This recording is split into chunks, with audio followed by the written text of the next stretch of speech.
پاکستان مسلم league نون کے قائد نواز شریف کیا چوتھی بار وزیر اعظم بن سکتے ہیں؟ نواز شریف 2018 کے عام انتخابات سے قبل لندن سے لاہور آئے۔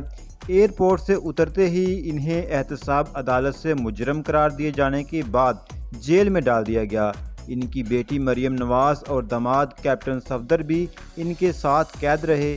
قید کے دوران ہی اہلیہ کلثوم نواز انتقال کر گئیں۔ اسلام آباد ہائی کورٹ نے احتساب عدالت کا فیصلہ کالعدم قرار دیتے ہوئے ضمانت پر رہا کر دیا، پھر گرفتار ہوئے اور جیل میں ہی بیمار ہوئے۔ عدالت نے خصوصی ضمانت دی، جس کے بعد جیل سے ہی علاج کے لیے لندن چلے گئے۔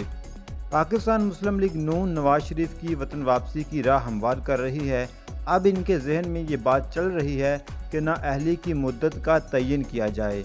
اس لیے قومی اسمبلی کے آئندہ سیشن میں اس کا امکان ہے کہ نااہلی کی مدت 5 سال کر دی جائے، جس سے نواز شریف کی نااہلی ختم ہو جائے گی اور وہ پھر سے وزیر اعظم بننے کے اہل ہو جائیں گے۔